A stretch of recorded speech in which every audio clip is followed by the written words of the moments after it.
গল্প স্মৃতির hostel. College হোস্টেলের জীবন মানেই একরকম অদ্ভুত উচ্ছ্বাস, স্বাধীনতা আর মাঝে মাঝে অজানা টানাপোড়েন। সেই হোস্টেলেই শুরু হয়েছিল অনিরুদ্ধ আর মেহরিনের গল্প। অনিরুদ্ধ ছিল প্রথম বর্ষের ছাত্র, সদ্য শহরের বাইরে থেকে এসে নতুন হোস্টেলের রুমে উঠেছে। অচেনা পরিবেশে নিজেকে মানিয়ে নিতে সময় লাগছিল। রাতে হোস্টেলের ছাদে দাঁড়িয়ে চুপচাপ আকাশের তারা দেখত সে। অন্যদিকে মেহরিন একই হোস্টেলে পাশের উইংয়ে থাকত।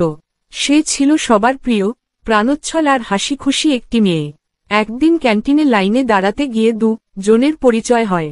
অনিরুদ্ধর হাতে বই ছিল, নাম দেখে মেহরিন হেসে বলে ওঠে, তুমি এখনো এই বইটা পড়ছ? আমি তো গত সেমিস্টারে শেষ করে ফেলেছি। অচেনা এই মিষ্টি খোঁচায় হেসে ওঠে অনিরুদ্ধ। সেখান থেকেই শুরু হয় তাদের কথোপকথন।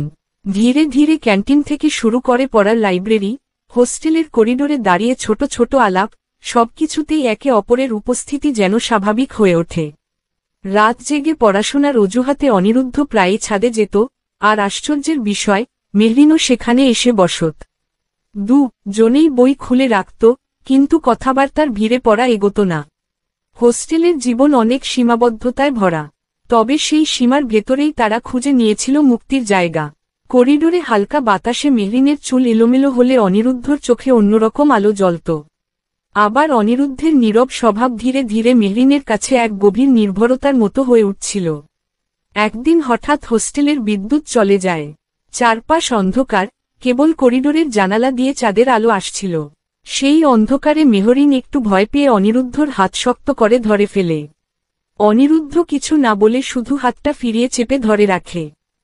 জনের চোখে তখন কথা বলছিল হাজারটা অনুভূতি। কলেজ শেষ হওয়ার আগের রাতে ছাদে দাঁড়িয়ে তারা একসাথে আকাশের দিকে তাকিয়েছিল। মেহরিন হেসে বলল, হোস্টেল ছাড়ার পর এই সব মুহূর্তগুলোই হয়তো সবচেয়ে বেশি মনে পড়বে। অনিরুদ্ধ উত্তর দিল, হ্যাঁ, তবে সবচেয়ে বেশি মনে পড়বে তুমি। সেই হোস্টেল, করিডোরের হাসি, ক্যান্টিনের গল্প আর ছাদের রাত, সব মিলিয়ে তাদের ভালোবাসা জন্মেছিল একেবারে স্বাভাবিক, অচেনা অথচ গভীরভাবে। কলেজ শেষ হয়ে গেলেও সেই হোস্টেল তাদের প্রেমের প্রথম আশ্রয় হয়ে রয়ে গেল আজীবন।